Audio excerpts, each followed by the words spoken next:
Damn, what's wrong with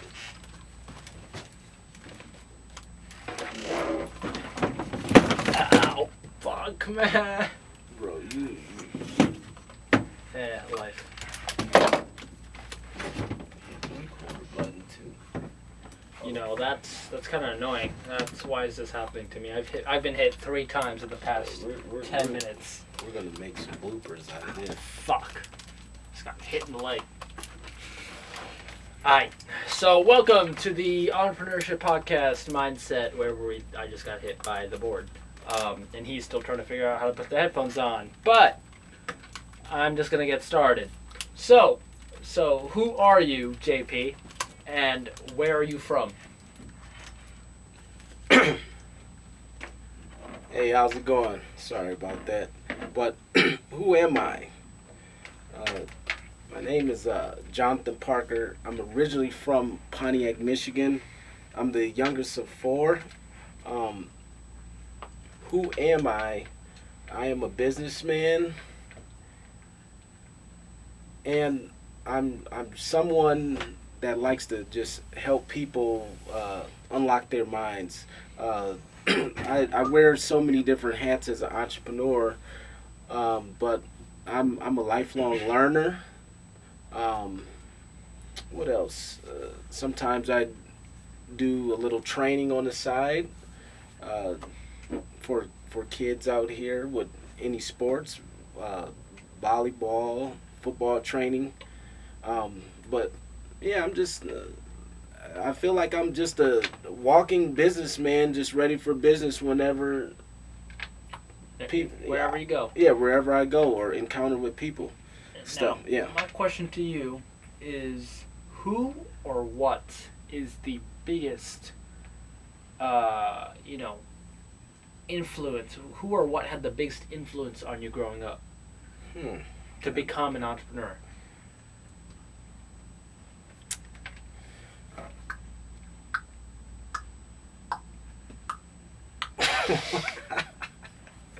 This guy is off the chain. So who was the biggest influence about getting into entrepreneurship? I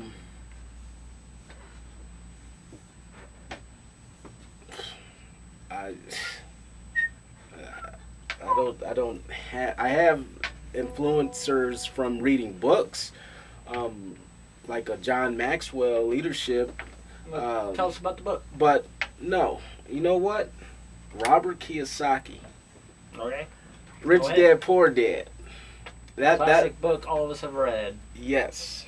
If you haven't read it, you should go read it. That is a good read. I recommend all entrepreneurs to read that book. But yeah, so the Rich Dad Poor Dad book, Robert Kiyosaki, he's the author of it, but he talks about a young kid growing up in a household with 2 different fathers. One father had a poor mindset and another father had a wealthy mindset. So he teaches about, the ES, B, and I, employees, self-employed individuals, business owners, and investors. Anyways, it opened my eyes and mind to say, let me figure some things out. Do I really want a job, or do I want to seek after purpose and create a fortune? So, now, you're about double my age. I just turned 18 a few months ago. You're 37? 37 right 37. now. Yes. You're pretty much double my age. Can you walk us through your career on, your business experience and what you're doing right now? So yeah, let me tell you a little bit first about my background. So my background is in sales and finance. So there's a saying that I just made up not too long ago, but if you're not selling, then you're failing. Which I don't want to sound salesy, but I did figure out that in life, however we present ourselves, your mannerisms, the way you dress, the way you communicate, you are selling yourself. And if you don't seem likable or approachable, then people don't want to do business with you. So you can write that down as some notes in reference to how to partner with people or build relationships and network with people, but get to know them. Anyways, though, let's go back to the question and say it one more time. What's your career journey? So yeah, the career journey. So I back 17 or younger. When you were my age. Yeah. Right when I was PJ's age, I had a hardworking father that gave us a great work ethic. He taught us, hey, there's nothing given, you have to earn it. So I could remember my first job was, I was bagging groceries, cashier, trying to go to college, trying to make something out of myself. I worked at McDonald's at the same time. I was signed to a record label, producing music. I cut grass for my church by hand, which was an acre of grass. So I've always had a work ethic. So anyways, yeah, just those entry-level jobs, they were cool. But then I ended up moving from Michigan to Oklahoma, working some basic entry-level jobs there. But there was a moment and a time where I upgraded and became the assistant manager at an apartment complex. Shout out to Oklahoma, Pomeroy Park Apartments. I don't know if it still exists, but it was a great life experience in reference to managing the property. Also, one of the things that really turned me on was commission, because I received a commission check when it was not payday, and getting the envelope on my desk on a Wednesday and knowing I get paid on a Friday, I was like, what is this? And my manager was like, hey, that's a commission check from you selling those apartments. We're going to give you $100 per lease. Now, this was years ago, but at the same time, it opened up my mind, like, whoa, how many empty units? It just started birthing something in me, like, hey, I want to make some more money. Start doing the math. So I started doing the math. Now doing the math, then we had to file our taxes, which I was making a whole lot of money, and next thing you know, I was expecting a tax refund.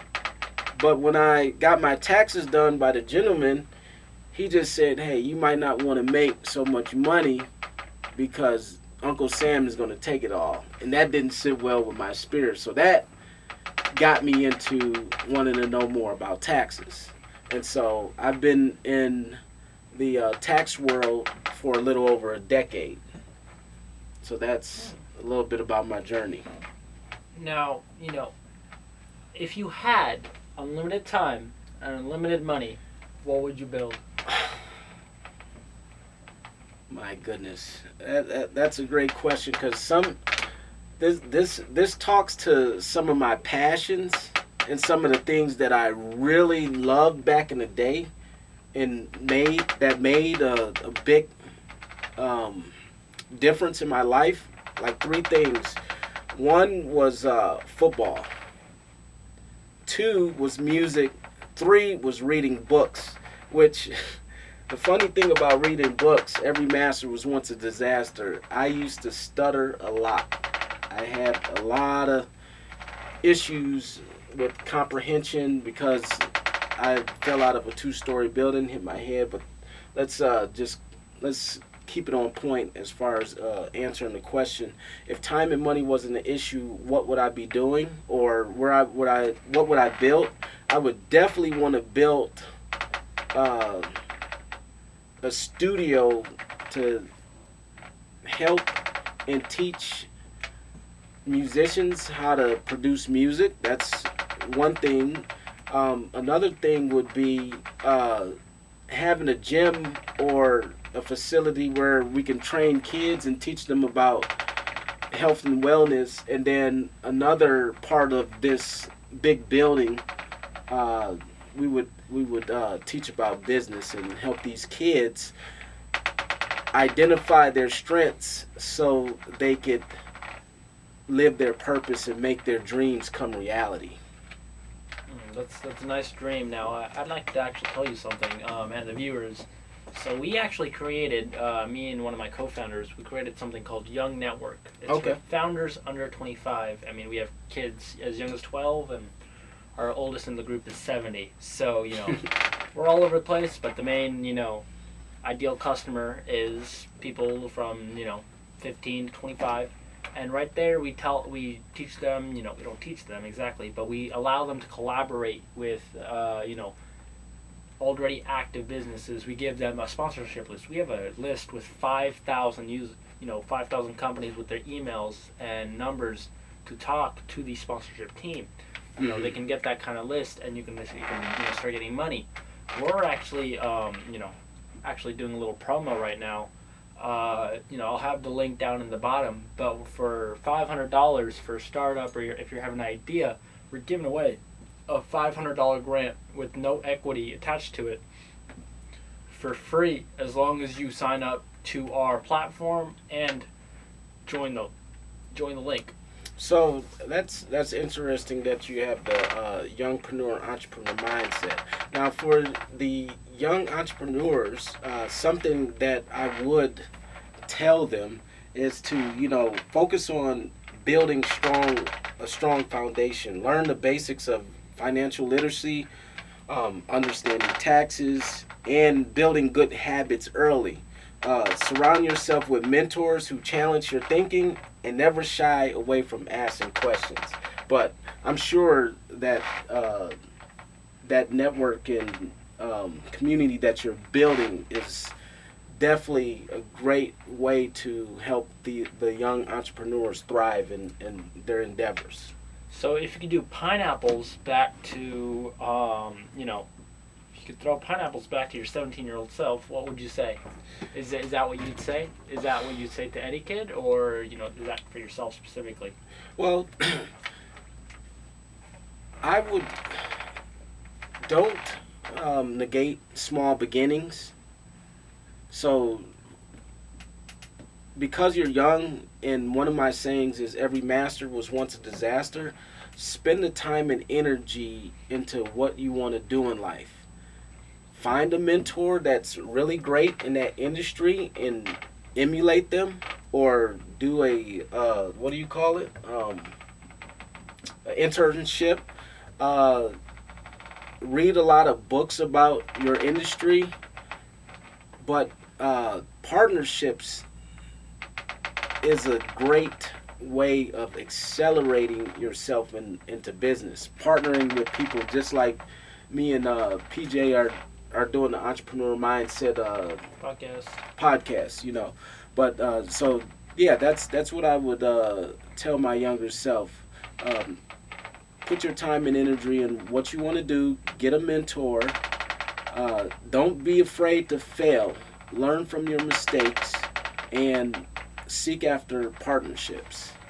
Now, thank you, JP, for being here today. His name is JP, my name's PJ. So, we're going to originally name it the PJ JP Podcast, but, this voila right here makes more sense, the Entrepreneurship Mindset. Yes. But next week, we're actually hosting someone called Howard Freeman.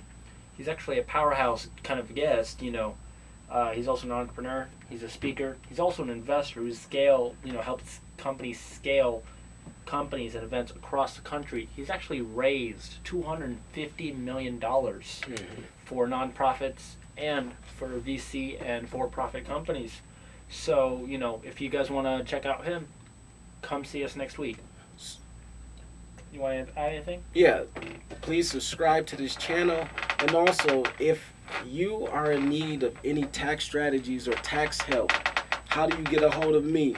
You can text the word "get started" to my number 248-418-4600. 4350. Once again, that number is 248-418-4350 if you want to have some conversations about taxes and wanting to leverage the tax code and save some money.